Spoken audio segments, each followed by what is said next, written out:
nanti janjian di dalam satu kelas itu salah satu merekam gitu. Merekam yang benar-benar session seperti ini. Saya sudah punya rekaman ini tapi kan beberapa waktu yang lalu. Jadi mungkin nuansanya berbeda dengan yang kita bicarakan sekarang. Jadi bisa jadi ada ketika menjelaskan itu tentu nggak sama persis dengan yang beberapa waktu lalu gitu. Jadi kalau bisa tolong nanti beberapa di antaranya untuk merecord. Merecordnya tidak harus pakai Jimit ya, bisa pakai macam-macam. Salah satunya misalkan pakai Active Presenter, jadi di record on screen-nya, nanti bisa diekspor ke terserah ya, MP4 juga bisa. Dek, pakai lensa yang mana dek? Tapi nulis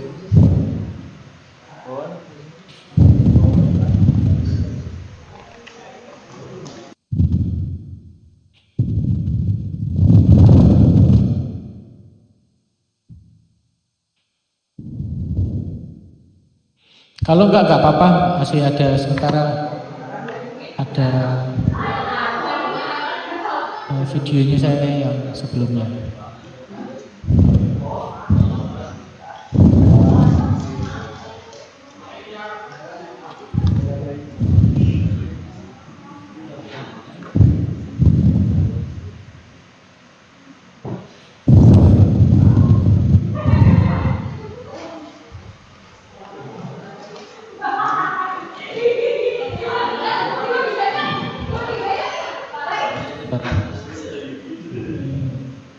Jaringannya belum.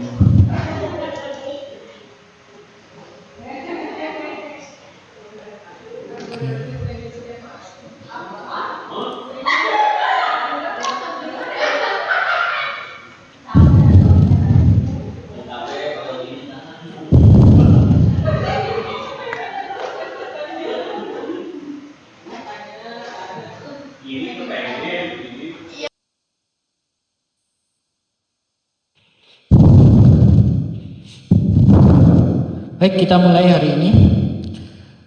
Kita akan memulai pelajaran pada pengantar teknologi informasi ya. Sebelumnya saya ucapkan selamat datang di Politeknik Elektronika Negeri Surabaya untuk program pendidikan jarak jauh. Jadi PENS biasanya membuka kuliah di tatap muka, jadi harus datang ke Surabaya.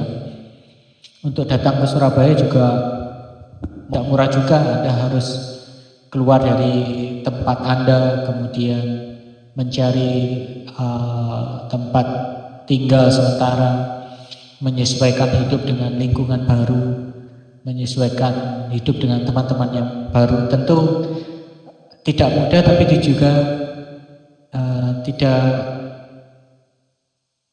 tidak negatif semua, jadi pasti ada juga nilai positifnya ya.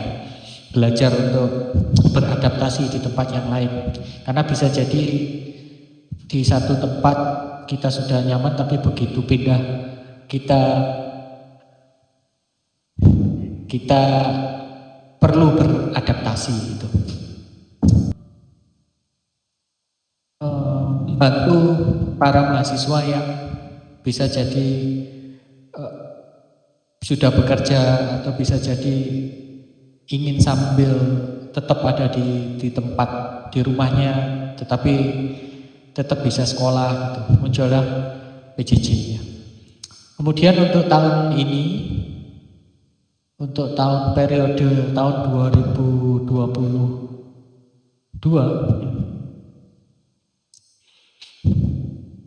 ini program PJJ memang ditetapkan oleh Direktur PENS di jam kerja. Kalau dulu sebelum Anda ini yang pertama kali ya.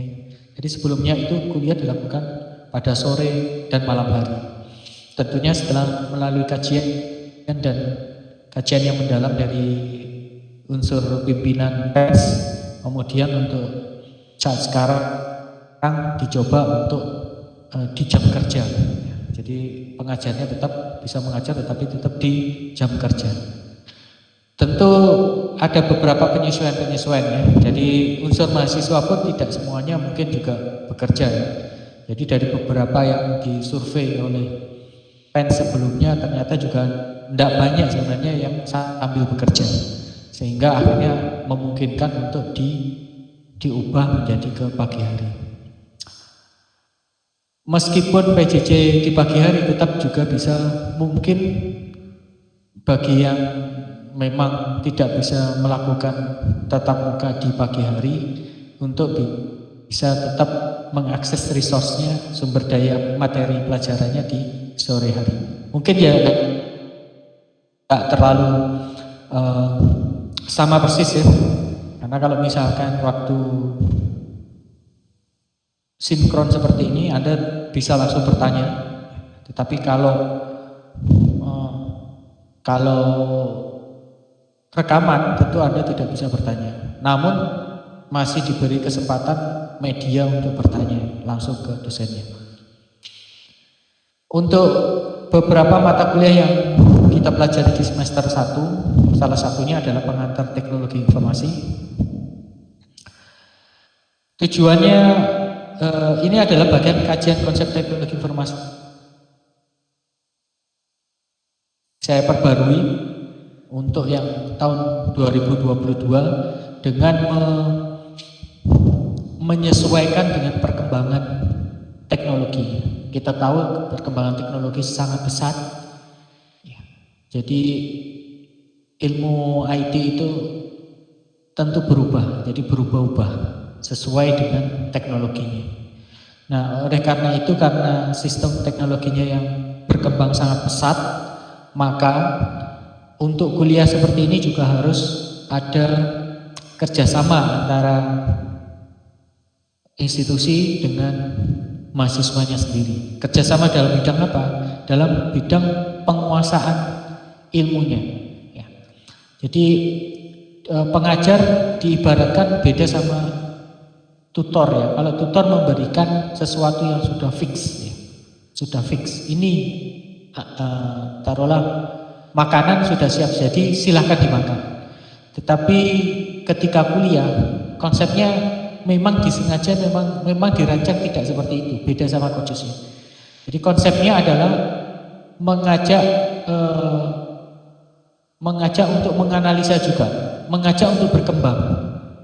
Jadi dengan konsep seperti itu maka bisa jadi mahasiswanya akan berkembang lebih cepat daripada apa yang diberikan pengajarnya.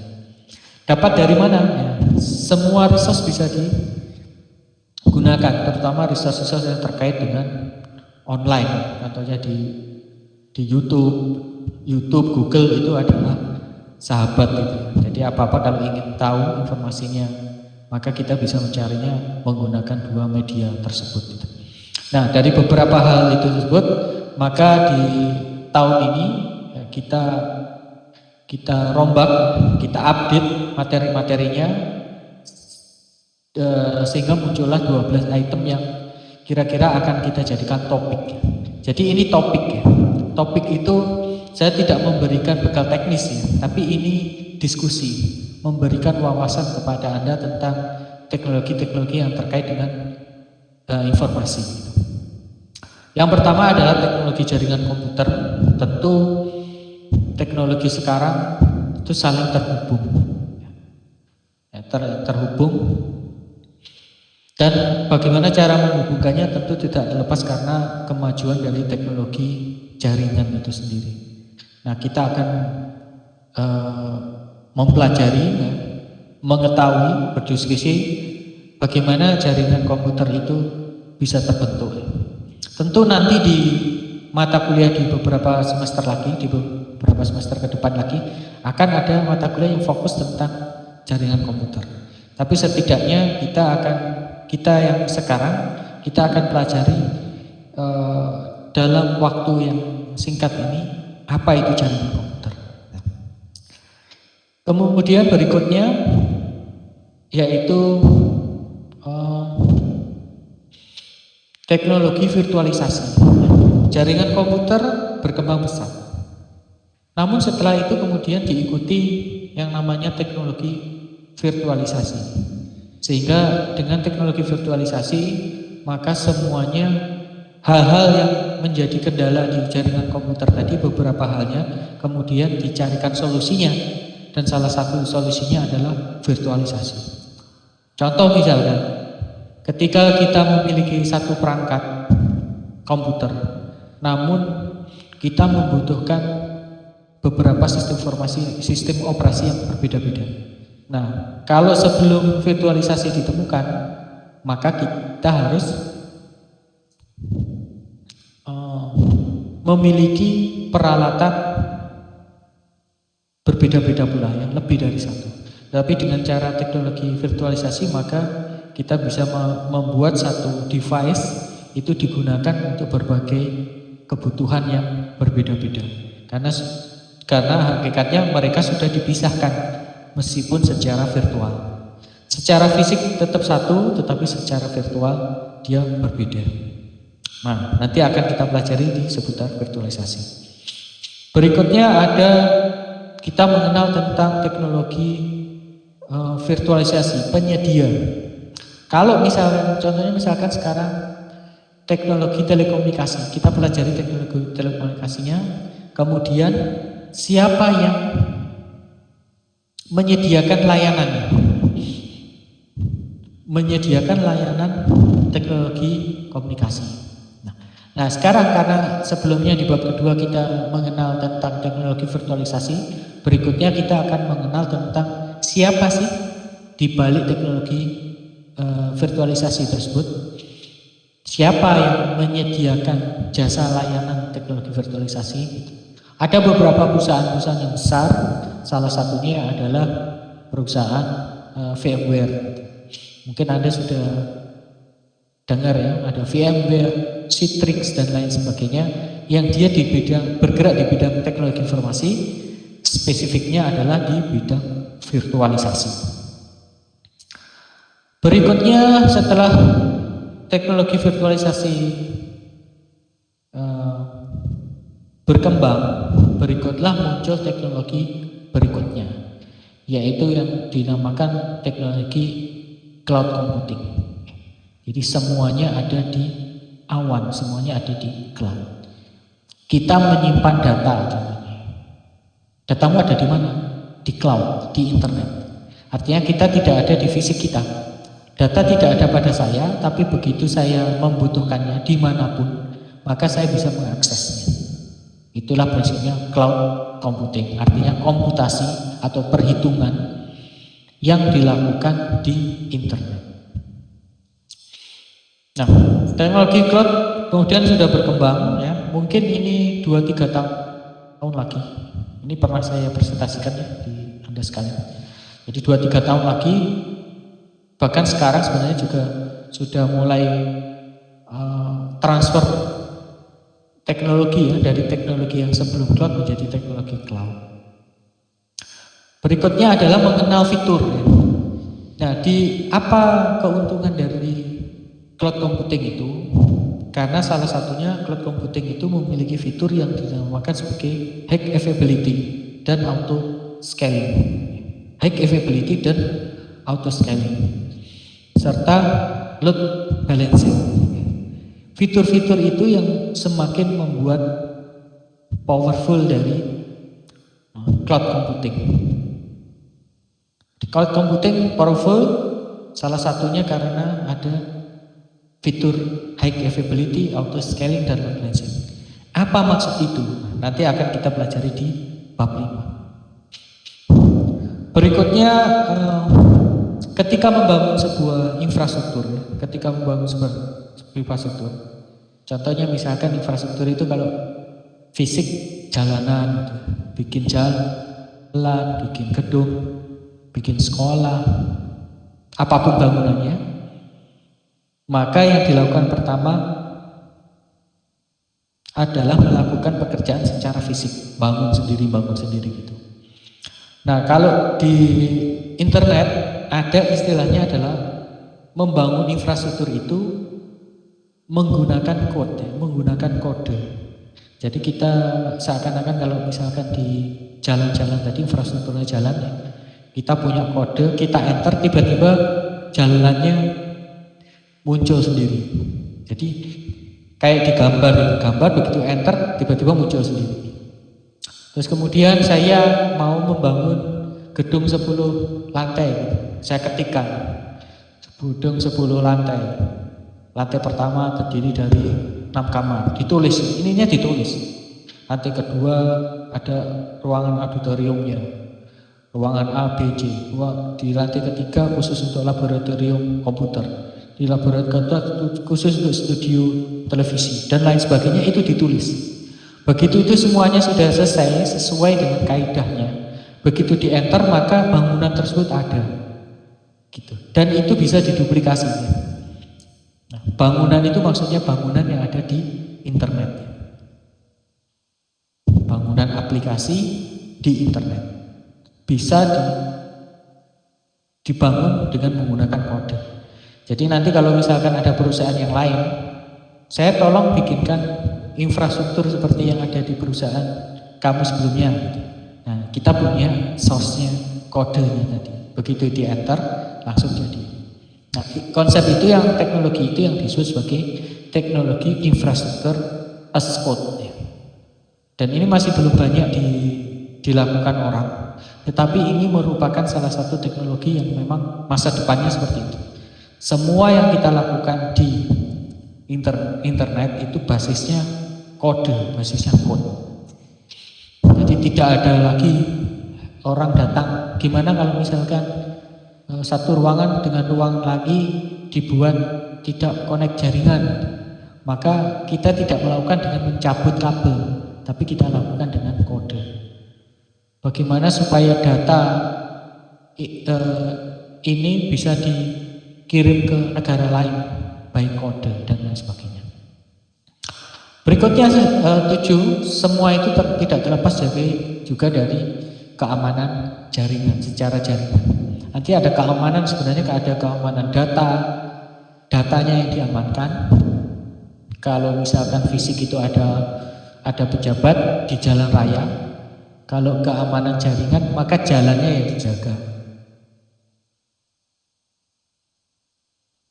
Jalannya dijaga, jalannya disterilkan, dan lain sebagainya, jalannya diperbaiki, dan lain sebagainya. Ada juga keamanan datanya berarti orang yang lewat itu.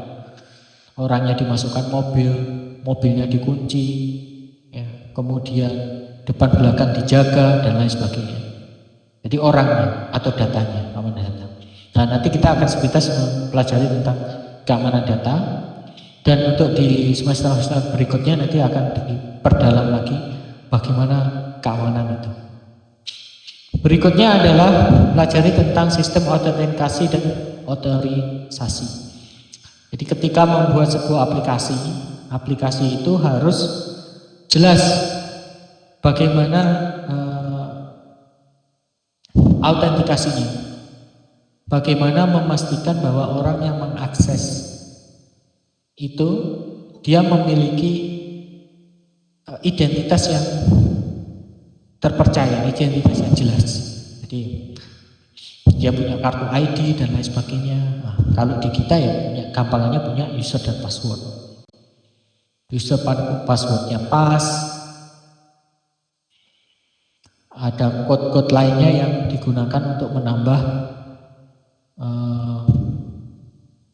keamanan misalkan.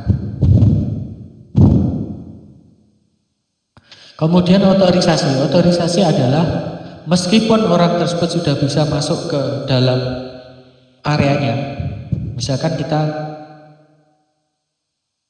kita masuk ke gedung menggunakan access key. Access key-nya milik kita. Masuk ke lobi kita bisa masuk. Tetapi setelah kita bisa masuk, setelah kita terautentikasi, maka di dalamnya kita bisa melihat barang-barang, ruang-ruang, dan lain sebagainya. Nah, masing-masing barang dan ruang itu tentu punya tentu punya privilege sendiri-sendiri. Jadi ada ruangan khusus untuk si A, ruangan untuk si B di dalam gedung tersebut. Nah, untuk bisa masuk ke ruang A, Anda istilahnya punya autorisasi. Autorisasinya memang di ruang A. Jadi meskipun kita masuk gedung, tetapi untuk masuk ke masing-masing kelas itu dia butuh otorisasi. Jadi tidak sembarangan, jadi double. Nanti kita akan pelajari bagaimana kalau hal tersebut diterapkan dalam dunia informatika. Kita punya sebuah aplikasi, bagaimana hal tersebut bisa diterapkan, bagaimana cara menerapkannya. Apa bedanya autentikasi dengan otorisasi? Autentikasi sepintas terkait dengan identitas seseorang, sedangkan otorisasi identik dengan daftar izin ke resource tertentu. Resource itu sumber dayanya. Kelasnya tadi, boleh mengakses kelas atau tidak, boleh mengakses LCD atau tidak, semua berbau produk atau barang. Gitu. Kemudian kita juga akan mengenal teknologi database. Teknologi database kita kenal karena mau tidak mau ketika kita berbicara tentang informatika pasti salah satunya adalah database, tempat untuk menyimpan data. Nah, nanti kita akan mempelajari tentang apa tipe-tipe dari database-nya. Tipe-tipe database. Apa perbedaan dari tipe-tipe tersebut? Kemudian apa nama software untuk database-nya? Bagaimana sekarang desain terbaik untuk melakukan rancangan database-nya. Nah, tentu itu semua banyak dan berkembang, dan itu untuk semester pertama, ya, konsep teknologi informasi itu memberikan informasi, just memberikan informasi saja. Jadi ketika ada diskusi atau apapun Anda connected gitu. Berikutnya adalah ada teknologi yang berkelanjutan yang dinamakan teknologi kontainer. Jadi tentu setiap teknologi itu berangkat dari kekurangan yang dirasakan sekarang. Jadi kekurangannya apa? Misalkan kita membuat sesuatu atau membuat pekerjaan menggunakan tools kita. Kemudian ketika kita diminta untuk melakukan hal yang serupa, tetapi di tools tempat orang lain, bisa jadi gagal. Misal, saya terbiasa membuat masakan di rumah saya. Jadi nasi gorengnya misalkan enak, tapi ketika saya diminta untuk melakukan hal yang sama di tempat orang lain, tentu nggak mesti sama hasilnya. Beberapa faktor yang mempengaruhinya, mungkin di tempat saya ada perbandingan dua tempat yang tentu berbeda. Di tempat A gitu aja. Di tempat A, misalkan dia menggunakan sistem pemanasnya dengan suhu tertentu atau merek tertentu, sedangkan yang di B berbeda spesifikasi dan lain sebagainya. Sehingga akibatnya yang dikerjakan itu tidak berjalan. Nah, bagaimana memastikan bahwa apa yang kita kerjakan di lokal kita itu juga pasti bekerja di tempat di mana klien kita berada.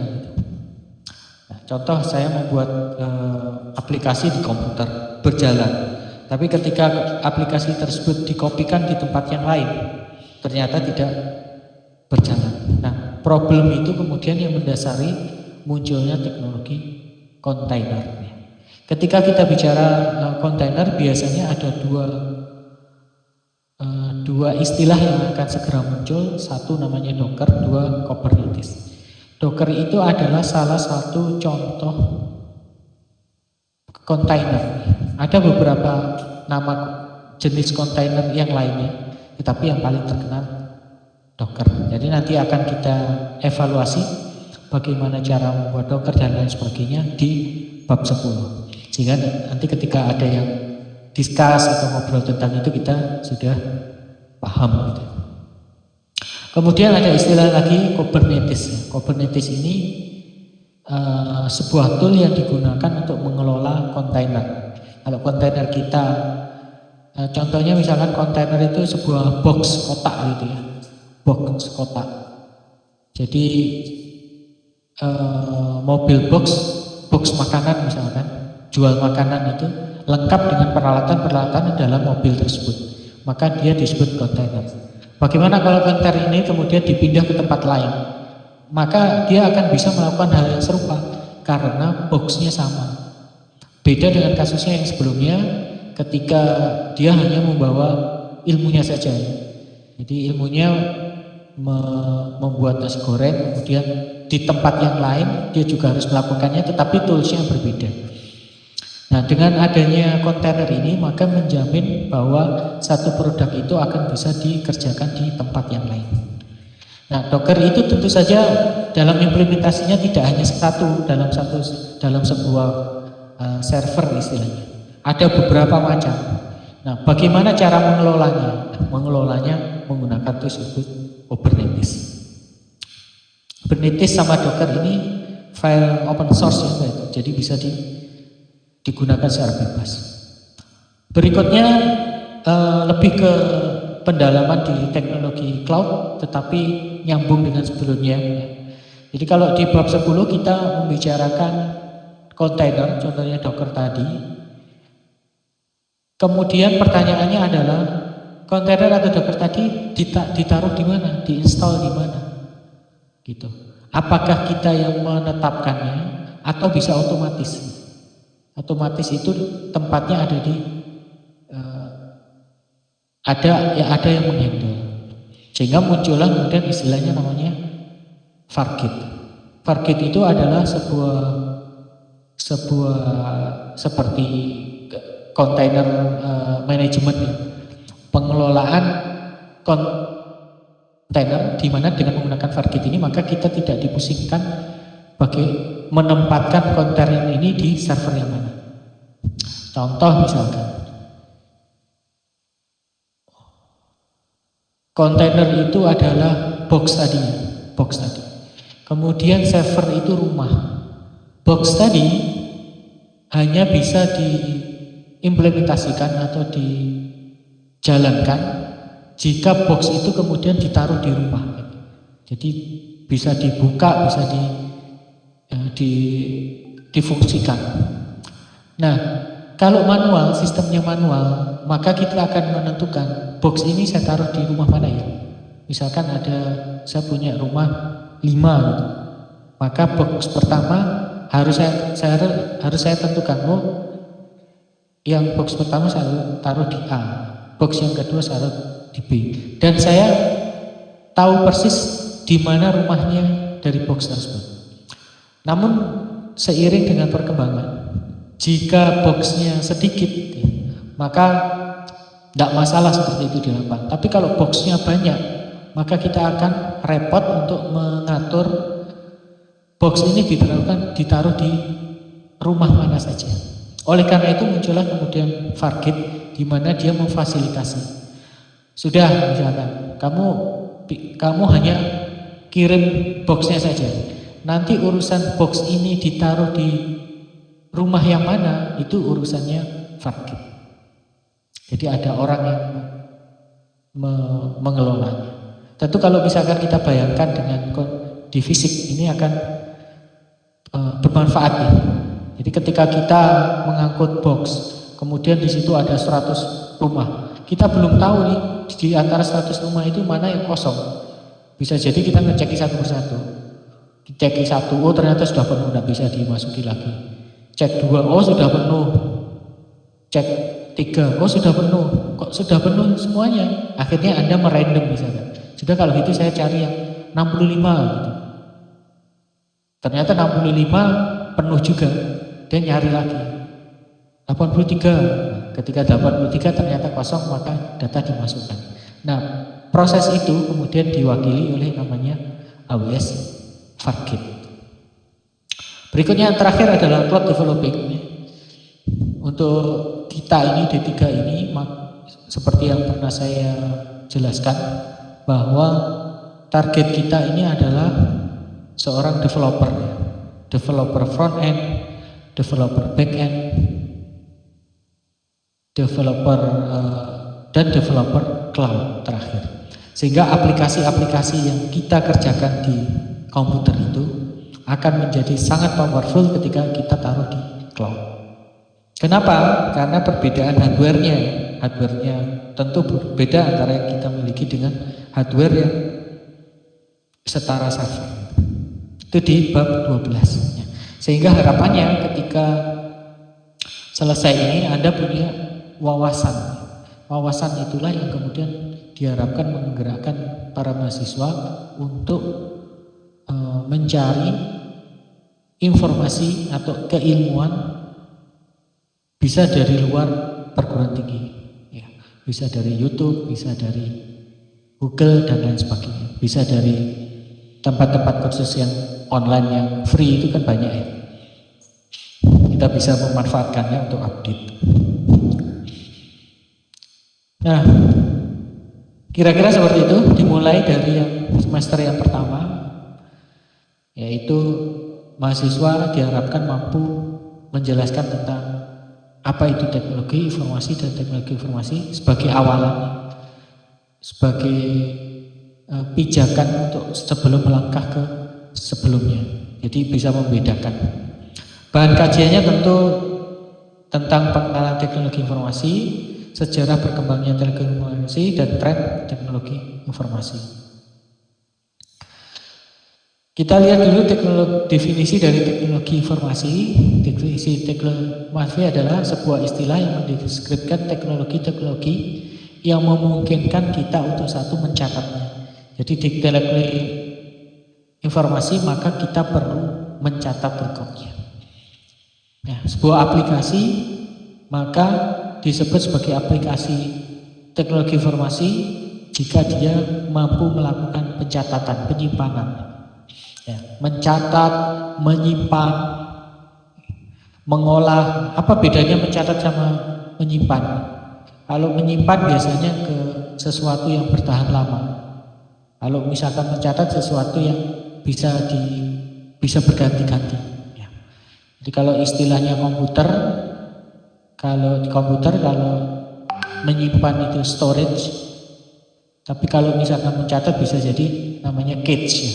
Hanya dicatat di lembaran dalam durasi pendek yang nanti akan bisa dihapus oleh yang lainnya. Jadi memungkinkan manusia untuk melakukan pencatatan, penyimpanan, pengolahan, pengambilan kembali. Jadi data itu bisa diambil kembali. Kemudian mengirimkan, transmit dan menerima, receive. Teknologi informasi juga adalah merupakan suatu teknologi yang berhubungan dengan pengolahan data, informasi, dan proses penyaluran data dalam ruang-ruang yang dan waktu. Jadi pengolahan data menjadi informasi. Kita punya data yang banyak sekali, maka data seperti itu kurang bermakna karena campur. Jadi contohnya adalah ya data-data yang ada di database itu adalah data. Tapi ketika ditampilkan maka kita bisa menampilkan berdasarkan kebutuhannya. Misalkan grafik penjualan pada per bulan di tahun 2021. Untuk mengumpulkan nilai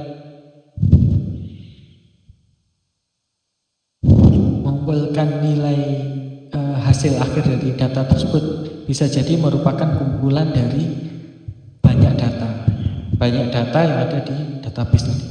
Sedangkan informasi sudah dilakukan prosesnya sehingga kita bisa tahu dari tahun ke tahun syukurlah penjualannya naik gitu. Nah itu adalah informasi. Penyaluran data tentu data juga harus bisa dipindahkan. untuk diolah. Sebentar itu, ini ada definisi teknologi informasi yang lainnya, silahkan nanti di data dan informasi sudah. Tadi data sifatnya data mentah ya, data mentah, dan kadang kita nggak tahu maknanya, ini maknanya apa. Tetapi informasi adalah data yang sudah disusun dan terstruktur sehingga memudahkan orang untuk bisa mencerna apa isinya.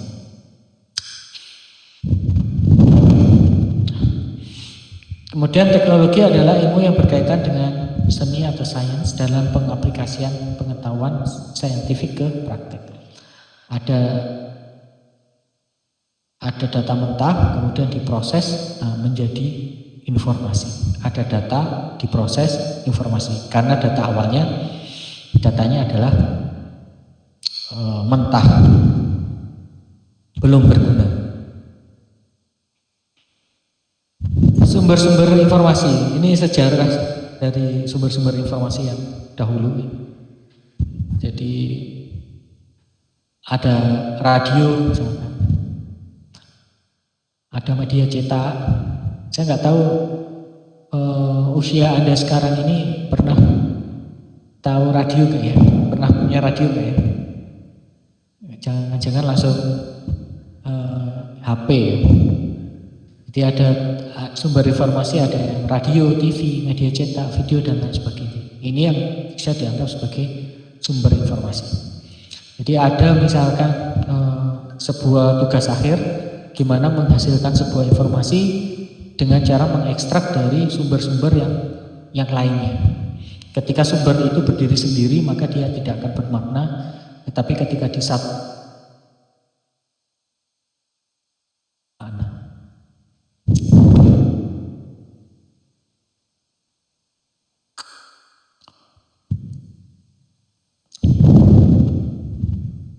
Oke, ambil ngecek yang datang. Kemudian setelah kita mendapatkan informasi, maka informasi itu seperti apa sih? Ini ada beberapa informasi, info terkait dengan informasi yang baik. Seperti apa? Yang satu, akurat, kemudian lengkap, fleksibel, dapat dipercaya, kemudian terkait dengan data-data yang lain, kemudian mudah diakses. Informasinya mudah diakses. Jadi bisa saja saya punya data, tetapi datanya tidak bisa diakses karena data privat misalkan, maka tidak bisa diakses. Nah, informasi yang berkualitas adalah informasi yang didapatkan dari kemudahan mengakses data. Informasi juga seyogyanya berdasarkan fakta, tepat waktunya. Jadi kadang ada momennya ya. Ketika momen itu hilang, biasanya informasi menjadi tidak berguna. Misalkan adalah mengetahui informasi tentang berapa harga tiket. Jadi informasi jelas. Dan tiket itu informasinya saya perlukan hari ini. Kalau munculnya 2 hari lagi tentu tidak bermakna lagi. Kemudian untuk membangun sebuah informasi kita membutuhkan teknologi, hardware-nya sebenarnya. Ini gambaran dari yang dulu ya, bahwa ketika kita menerapkan teknologi informasi maka kita membutuhkan hardware, sistem softwarenya, kemudian ada aplikasi, kemudian diakses oleh banyak user. Nah, konsep atau saya sebut arsitektur inilah yang ada di buku misalkan. Tetapi sekarang tentu modelnya tidak seperti ini lagi karena kita tadi sudah mengenal konsepnya, mulai dari bawah komputer hardware misalkan. Di atasnya ada namanya virtualisasi. Jadi virtual. Di atasnya lagi tidak langsung aplikasi. Begitu virtualisasi, di atasnya adalah kontainer tadi. Kemudian di atas kontainernya baru kemudian itu data. Jadi secara struktur mungkin bisa berubah, ya, karena seiring dengan perkembangan teknologi yang berjalan, ya, sehingga arsitekturnya juga berubah. Perlu diketahui ini contoh dari komputer generasi pertama. Jadi kalau kita tahu sejarahnya, kita akan lebih mencintai barang yang kita miliki ya. Karena kita tahu prosesnya untuk mendapatkan barang seperti yang ada di kita sekarang ini, prosesnya sangat panjang dan sulit. Ini contoh komputer pada generasi pertama, di mana dia itu besar menggunakan tabung hampa. Kemudian programnya dibuat dengan bahasa mesin. Jadi bahasa-bahasa yang sesuai dengan mesinnya untuk bekerja. Apakah sekarang masih ada? Mungkin beberapa masih ada ya, menggunakan langsung bahasa mesin, tetapi kebanyakan sekarang sudah ada semacam interpreternya yang menerjemahkannya. Jadi kita memprogram dalam bentuk yang manusia bisa mudah memahaminya, kemudian ada sebuah interpretasi ya, untuk diubah menjadi sebuah file yang dimengerti oleh mesin. Ini contohnya bentuknya sangat besar, terdiri dari tabung vakum hampa udara, programnya hanya dapat bahasa mesin, kemudian berukuran sangat besar, menggunakan storage program dengan memori utamanya adalah magnetic core storage, dan ini juga berkembang ya, berkembang semuanya. Tapi ini adalah contoh dari generasi yang pertama. Gimana generasi kedua? Dari gambarnya lebih ramping ya, lebih kecil. Tahun berapa? Tahun 48. Bayangkan tahun 48 sudah ada penelitian terkait komputer.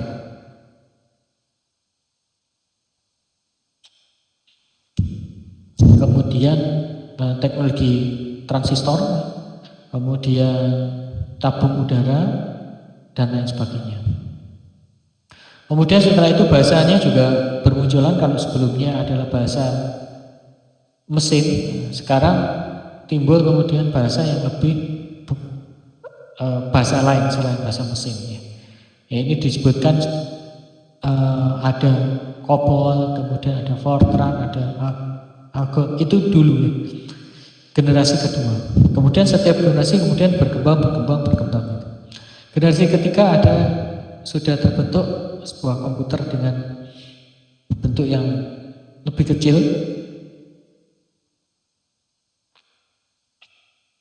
dan bisa menampilkan grafik ini ya. Dari sisi harganya semakin murah, kemudian mampu melakukan komunikasi data dari satu komputer ke komputer lain lewat komunikasi telepon.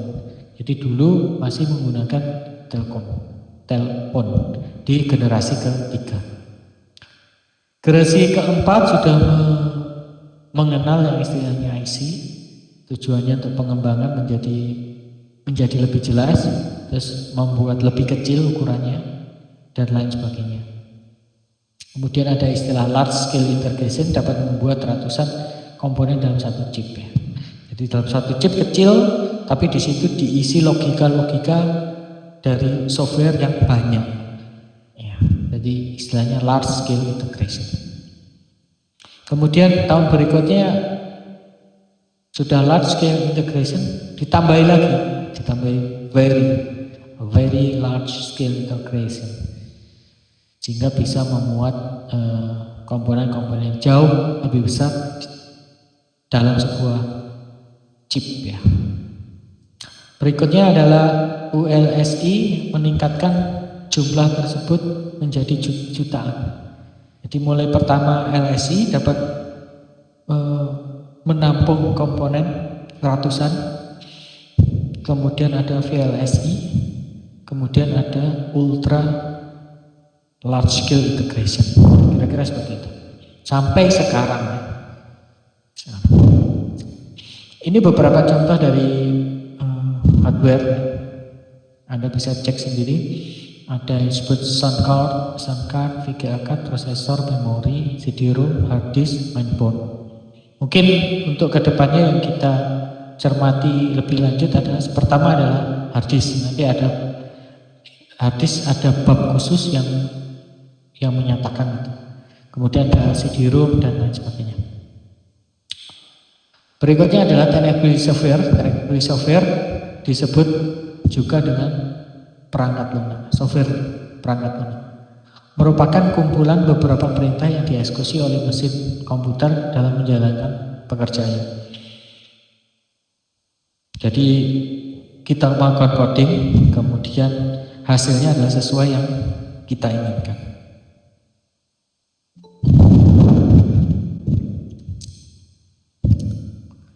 Jenis-jenis software sendiri macam-macam ya. Ada sistem operasi, aplikasi software, utility software, malware. Anda pengen yang di sisi mana? Gitu.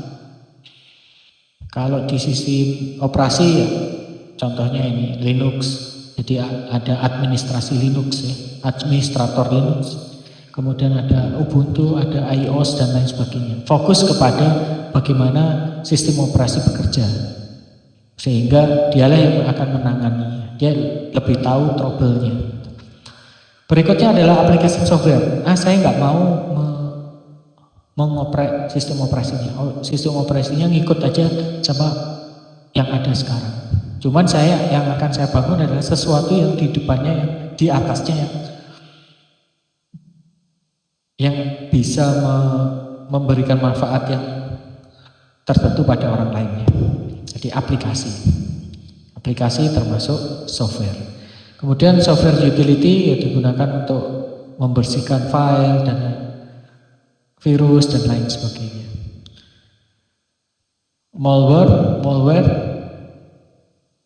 juga terkait dengan serangan dan lain sebagainya ya.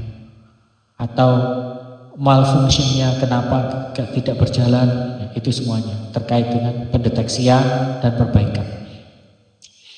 Itu dari sisi satu kutipan ya, jadi jenis softwarenya bisa dibedakan seperti itu. Jadi jagonya di mana? Apakah jagonya di low level?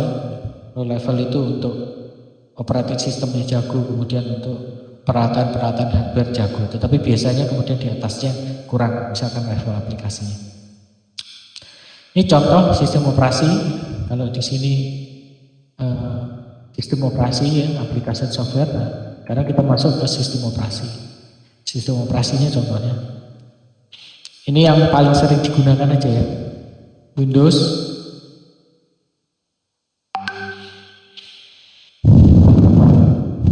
Kemudian ini iOS dan semuanya ini. Sistem operasi. Tentu mereka berbeda-beda ya sistem operasinya ya.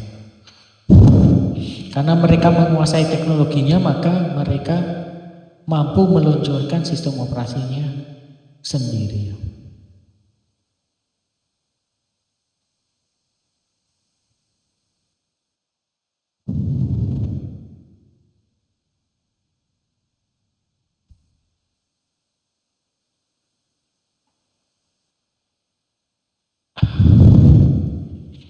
Ada pertanyaan dulu?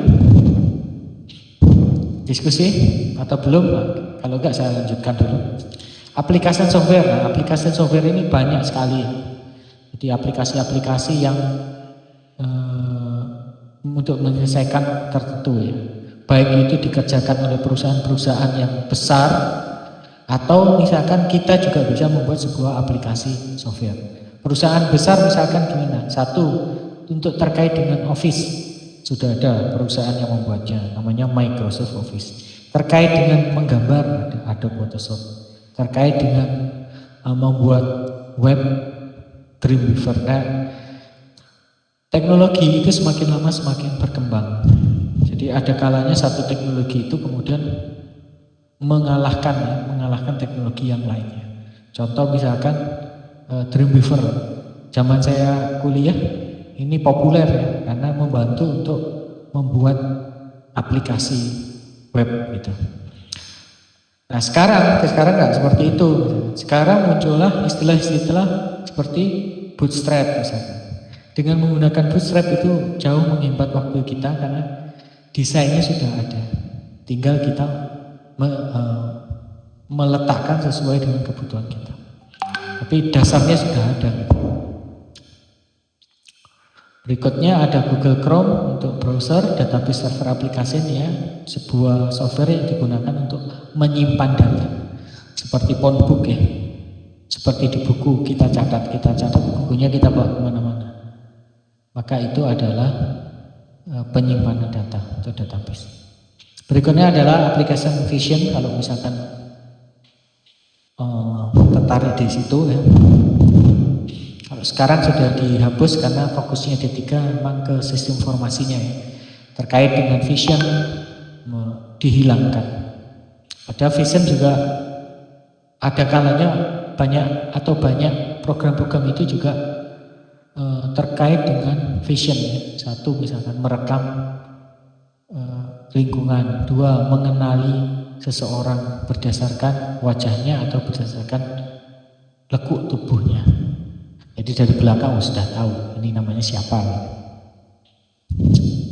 Unity software yang digunakan untuk pelengkap ya. Biasanya digunakan untuk menangani virus gitu. Seperti contoh.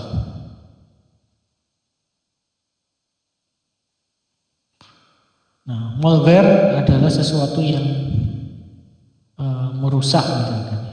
Ini ada contohnya. Satu virus, kemudian ada spyware, kemudian ada worm, ada keylogger, ada trojan. Semuanya ini merupakan sesuatu yang kurang di dalam sebuah teknologi ya.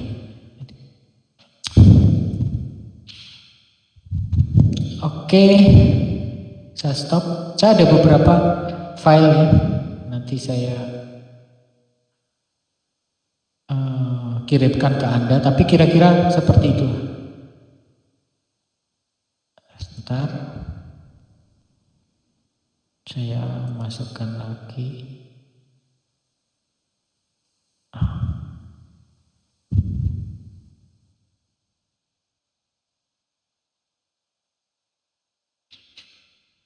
Untuk pertama, saya sudah ada 2 file yang nanti saya kirim sekarang ya sambil jalan ya. Bentar, saya kasihkan linknya.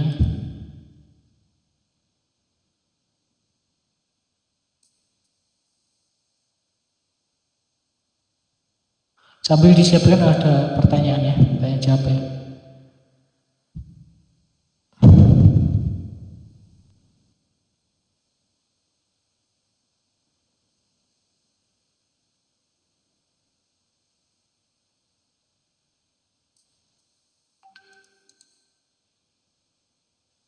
Saya tulis di chat ya. Coba sekarang di klik semuanya. Ada yang saya perbaiki. Nanti kalau saya perbaiki beda.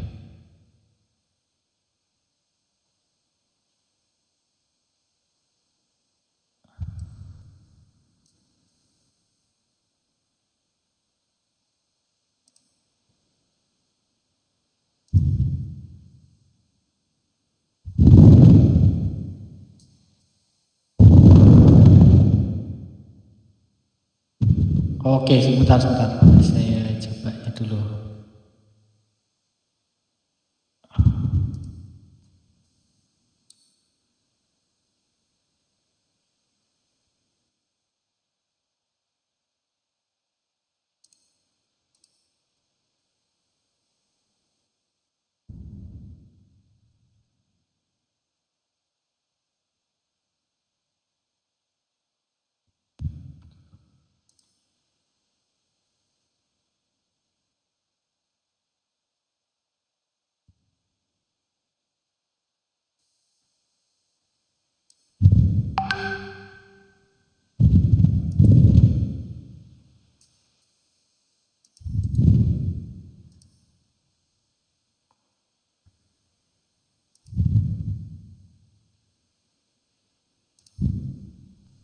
Oh iya, belum.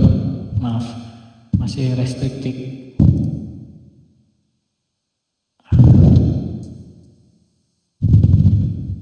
Ya. Belum saya verifikan. Oke, silakan ditaruh di situ ya. Jadi di konsep teknologi tidak ada praktek ya. Jadi hanya wawasan, saya memberikan wawasan sesuai yang nanti akan kita hadapi selama Anda belajar di sini. Ya. Jadi tracknya di D3 PJJ ini terutama di mata kuliah yang terkait dengan developer tadi, yang satu web misalkan. Jadi ada beberapa hal yang selain teknis kita juga perlu pemahaman tentang teknologi apa saja yang digunakan di web. Kemudian teknologi apa yang digunakan di database dan lain sebagainya. Nanti ada mata kuliah lain yang sebagai untuk hal yang bersifat teknisnya ya.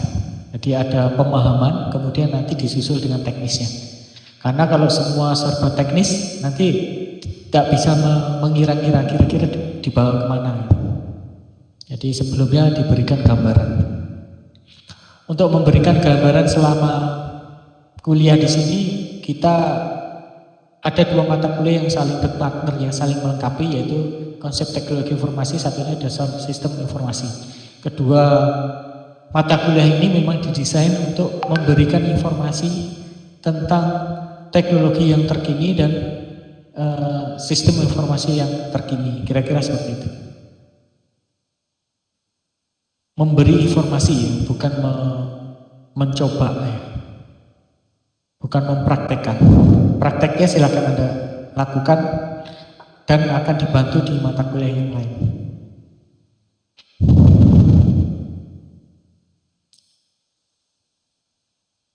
Ayo silakan, ada pertanyaan. Biar saya nggak ngomong terus. Pak, permisi Pak. Ya. Ini tadi ada yang menanyakan kalau semisal apakah ada semacam tempat untuk menyimpan unlimited Pak dari fans, mungkin emailnya mungkin bisa dijadikan drive gitu Pak. Itu berarti bagiannya tim jaringan kemarin. Kemarin kan ada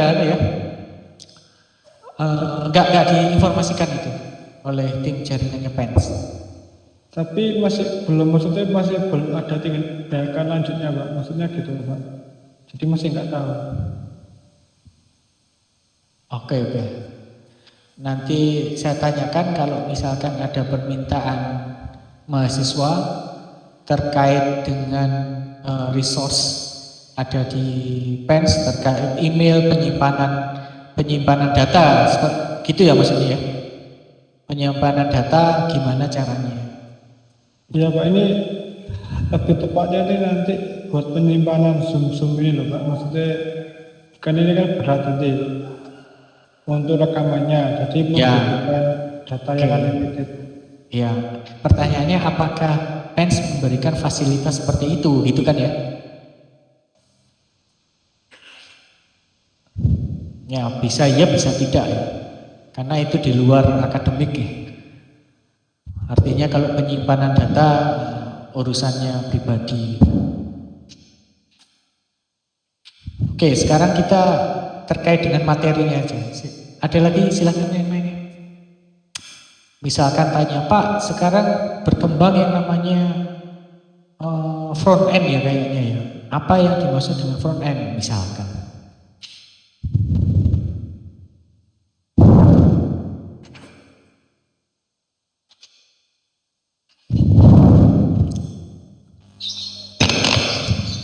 Maaf Pak, izin bertanya boleh? Boleh. Saya tadi ikutnya lumayan telat, mungkin kelewatan atau gimana. Untuk pelajaran seperti untuk menjadi data analis, data scientist itu apakah ada Pak untuk di D3? Oke.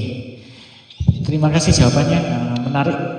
Jadi untuk jadi analis kalau di PENS itu ada program studi sendiri namanya Data Science Terapan. Jadi memang dia fokus mempelajari tentang statistik.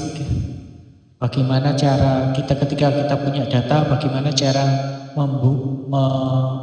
membuat informasi dari data tersebut, bagaimana cara kita memprediksi datanya dengan lebih kompleks. Bagaimana kalau di D3 ini? D3 ini satu sebenarnya target utamanya adalah developer sistem informasi. Developer sistem informasi yaitu bisa mendevelop web dan mobile. Dan itu konsepnya microservices, artinya ada front end-nya sendiri, kemudian ada back end-nya sendiri. Nah, kemudian terkait dengan science tadi, data analitik gitu, di D3 ini ada mata kuliah yang namanya statistik. Di situ, bentar saya ceknya ada nggak statistik ya? Matematika. Ada statistik nanti dan probabilitas itu di semester ketiga. Kemudian yang terkait seperti itu ya berarti matematika ya. Ada matematika 1, matematika 2, statistik dan probabilistik. Kemudian berikutnya ada kecerdasan buatan. Jadi kalau hanya menggunakan statistik saja maka kita akan bisa mengevaluasi atau menganalisis data-data yang ada sebelumnya. Tapi bagaimana cara memprediksi data yang akan datang? Itu akan dipelajari di machine learning istilahnya, atau di bahasa Indonesia kan kecerdasan buatan. Jadi ada mata kuliahnya di semester 4 ada kecerdasan buatan. Kalau di data science lebih kompleks lagi, maksudnya satu mata kuliah itu dipecah-pecah lagi menjadi beberapa mata kuliah, jadi lebih detail. Tetapi di data science tidak fokus kepada aplikasinya, jadi akhirnya mereka bisa menghitungnya, tapi urusan menampilkannya dalam web atau dalam mobile itu sedikit jatahnya, sedikit. Sedangkan kita diharapkan terampil untuk menampilkan data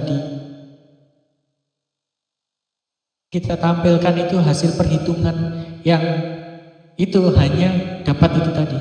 Matematika 1, matematika 2, statistik dan probabilistik dan machine learning. Mungkin sementara itu silakan di confirm dulu jawabannya saya. Baiklah, dapat dipahami. Terima kasih, Pak. Nanti biasanya kalau misalnya memang aplikasinya kompleks, memang kayak seperti itu harus ada kerjasama ya. Sulit bagi seseorang yang analis yang detail, itu dia pasti kebanyakan tidak akan mempelajari tentang front end-nya, back end-nya. Begitu pula sebaliknya, ketika kita fokus pada front end, back end-nya, kita nggak sempat lagi belajar tentang analitiknya, gitu. Biasanya gitu. Karena di pekerjaan pun biasanya nggak ada yang campur gitu. Kamu harus bisa front end-nya, kamu harus bisa back end-nya, kamu bisa analitiknya, kamu harus bisa itu untuk perusahaan besar ya. Yang tentunya datanya banyak. Tapi kalau misalkan untuk perusahaan kecil mungkin ya semuanya, tapi datanya kan juga nggak banyak. Bisa dengan mudah dipelajari. Oke, silakan yang lain. Yep, Dwiki. Buka mic-nya aja. Maaf Kak, boleh bertanya ya? Ya.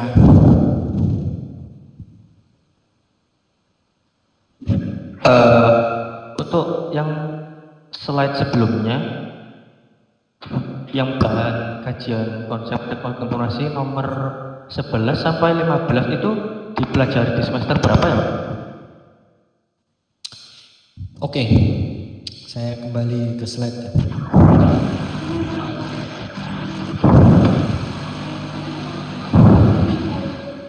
Ini kelihatan ya? Oke, pertama jawabannya adalah di kurikulum baru ini berbeda sama kurikulum yang lama ya. Di kurikulum terbaru ini memang difokuskan pada 12 kali pertemuan yang intensif. Totalnya 16 kali Anda akan belajar di setiap semester.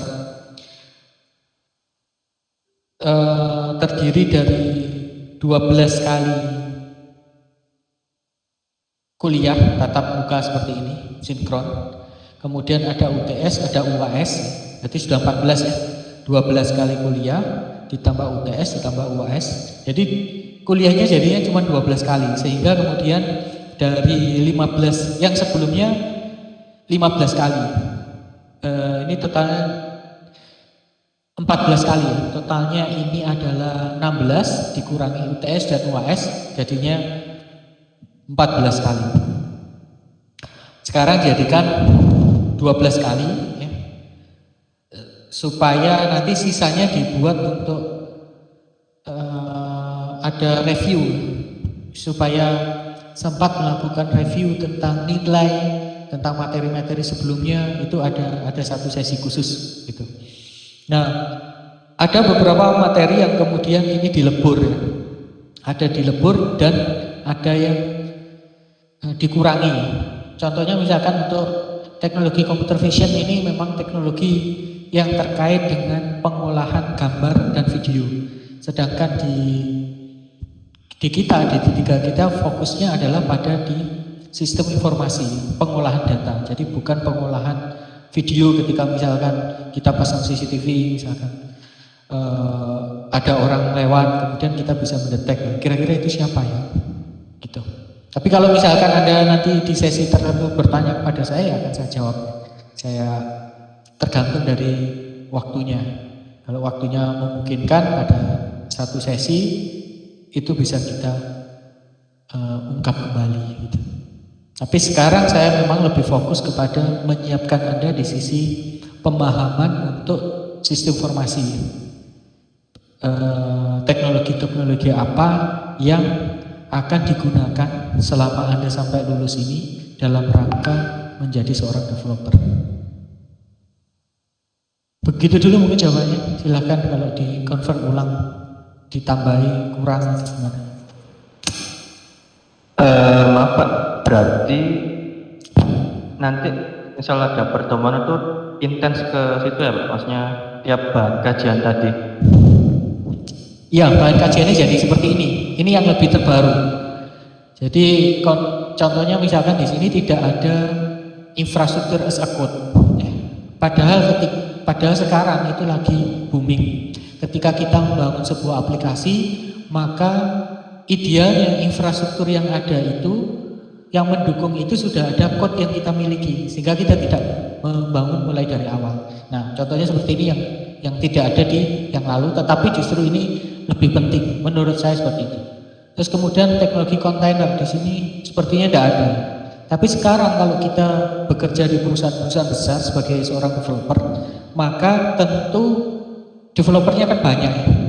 Jadi ada perusahaan itu membagi-bagi tugasnya ke masing-masing developernya. Bisa jadi sistemnya ada yang sistemnya online.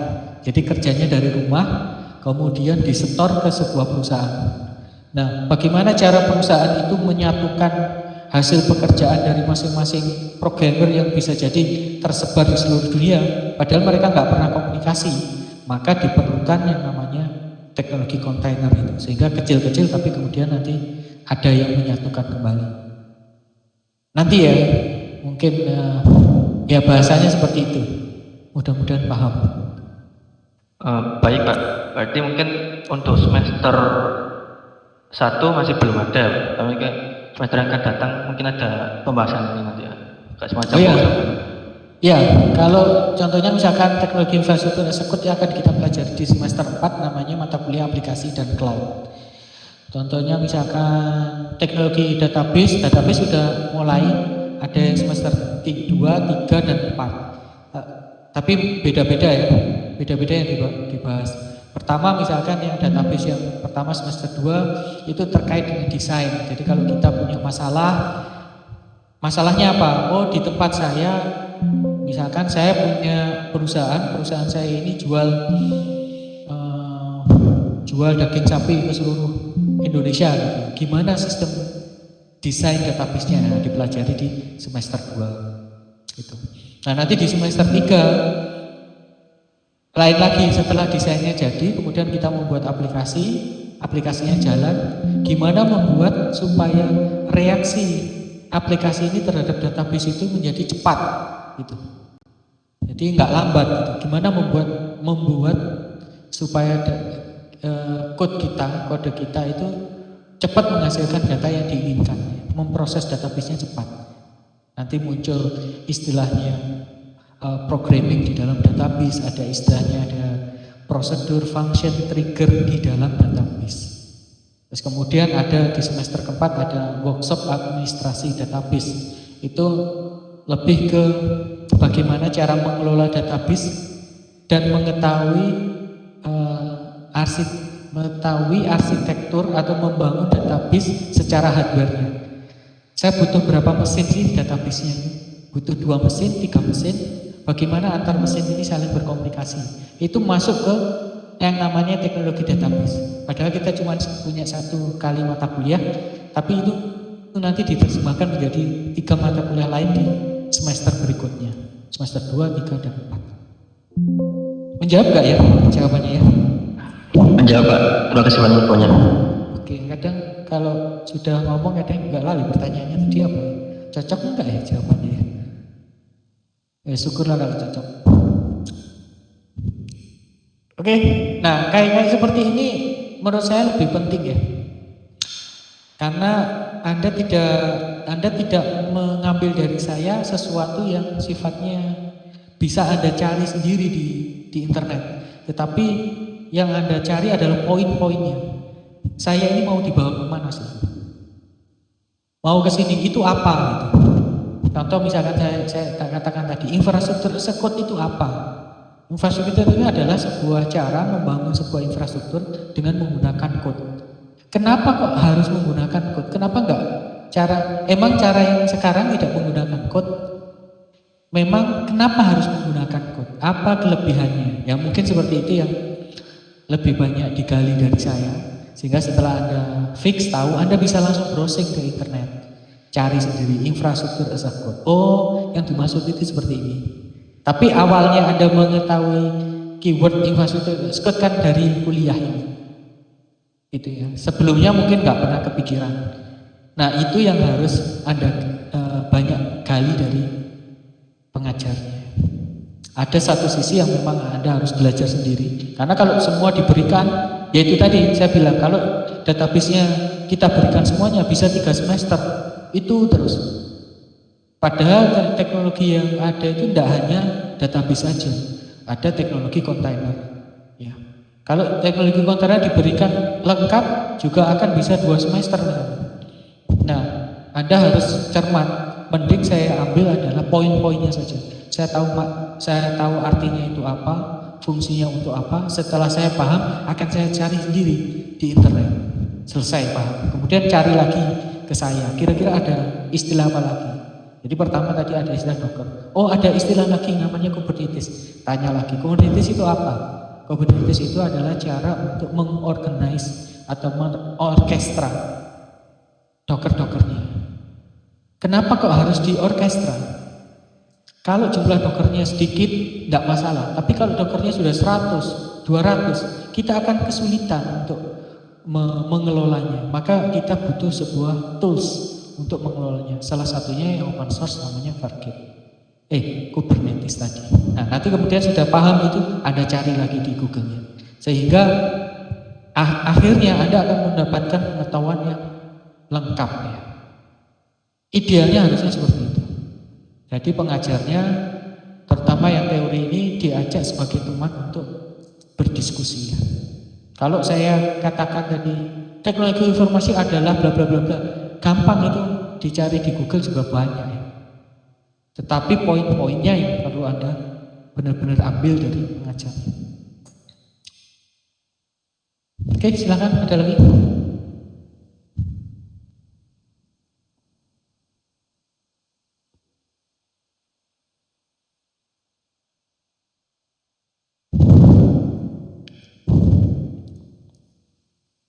Sudah bisa absen semua ya di Eto? Sudah Pak. Oke. Sudah Pak. Oke, mungkin untuk kali ini gitu aja dulu ya.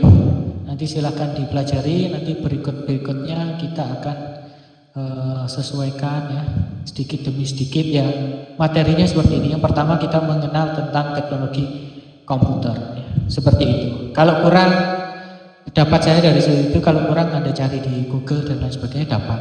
Kemudian berikutnya mungkin ada yang baru dengar istilahnya virtualisasi itu maksudnya apa gitu. Nah, nanti pekan depan dapat info dulu dari saya. Mesti juga tidak akan lengkap ya.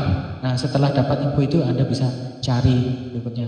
Berikutnya dapat istilah cloud provider gitu. Dan seterusnya seperti itu. Atau kalau ingin Anda cari dulu sebagai bahan untuk kita berdiskusi pekan depan ya silahkan. Oke. Ini tadi jadinya tidak ada yang merekam ya? Belum ada yang merekam ya? Oke lah, nanti berikutnya aja.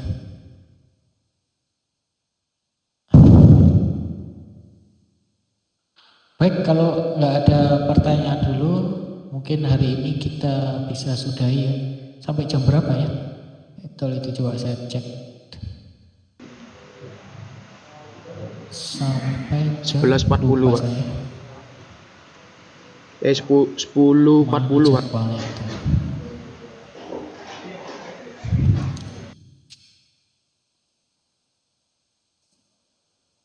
Jadwal. Oh, jam 10.30. Oke. Oke lagi, tadi ada pertanyaan. Bentar.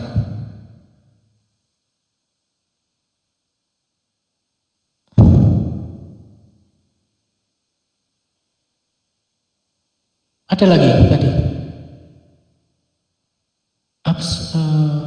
Etolnya tidak bisa absen.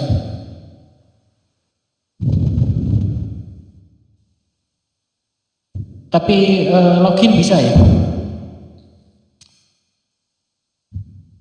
Maksudnya bisa login ke Etol kan? Bisa login tapi tidak bisa absen.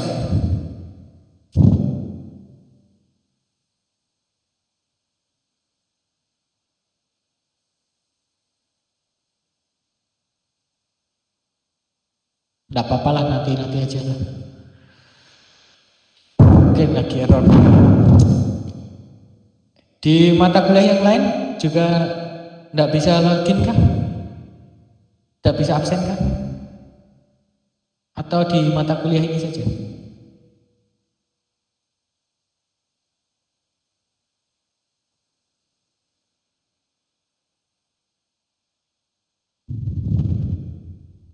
Pak, untuk yang belum bisa absen itu tadi cuman pelajarannya Bu Tita yang hari itu Bu aja. Kalau yang untuk hari ini sudah bisa absen. Oh. Ya dicoba lagi pekan depan ya. Kalau tidak ada, bilang dosennya nanti misalkan diminta list gitu. Nanti biar dimasukkan dari PAK-nya.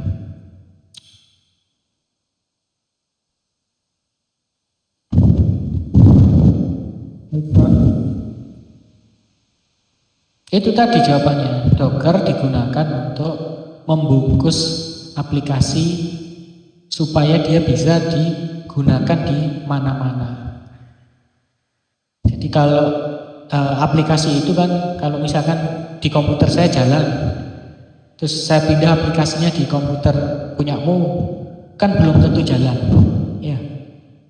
Karena kenapa? Karena ya library-nya dan lain sebagainya mungkin berbeda antara satu komputer dengan komputer lain. Dengan dibungkus di Docker itu memastikan supaya jika aplikasi itu jalan di komputer saya, itu juga bisa jalan di komputer yang lain. Jadi dibungkus. Jadi unsur-unsur kebutuhannya itu sudah ada di package-nya itu.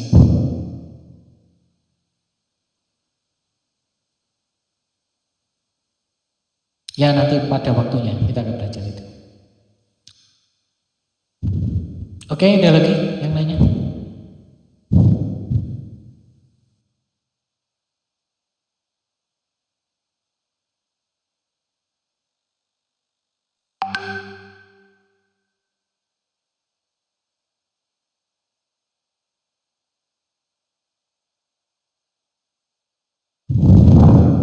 Oke, baik untuk hari ini sekian dulu. Terima kasih kedatangannya. Tetap semangat ya.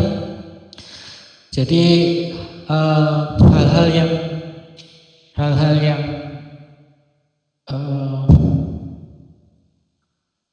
membuat kita lebih bisa adaptasi atau lebih apa ya, lebih mudah mengerjakannya, lakukan gitu ya. Jadi maksudnya tidak usah terlalu fokus pada hal-hal yang kita nggak bisa melakukannya. Jadi fokus. Yang penting ikuti materinya. Kalau tidak bisa ya minta joinan sama teman-temannya ya. Jadi jadi kalau bisa walaupun nggak pernah ketemu gimana ya caranya, memang ya salah satu berinisiatif ya, berkorban untuk teman-temannya. Jadi buat amal jariah gitu. Jadi karena memang kelemahannya memang ada, semuanya kan tidak kenal satu sama lainnya. Tapi ini tantangan gitu. Jadi sudah ada yang mau jadi komting, bagus ya. Tapi jangan semuanya diberikan ke komtingnya ya. Jadi masing-masing tolong saling berkontribusi untuk, anggap aja ini angkatan Anda. Satunya sudah mau jadi komting, satunya nanti kalau ada apa, misalkan mengumpulkan materinya gitu. Ada satu yang mengumpul materi misalkan. Kemudian mengirim ke teman-temannya kalau misalkan ada yang belum dapat gitu. Atau memberikan informasi nanti kalau ada tugas apa-apa dan lain sebagainya. Ya itu tantangannya ya, tantangan online memang satu, tidak ketemu langsung dengan teman-temannya, sehingga bagaimana memastikan kesulitan gitu antar mereka itu juga mungkin agak problem. Oke lah, mungkin seiring dengan waktu nanti akan lebih saling kenalannya lebih kenal. Baik, terima kasih. Saya akhiri. Assalamualaikum warahmatullahi wabarakatuh. Waalaikumsalam warahmatullahi wabarakatuh. Terima kasih Pak. Terima kasih Pak. Terima kasih Pak.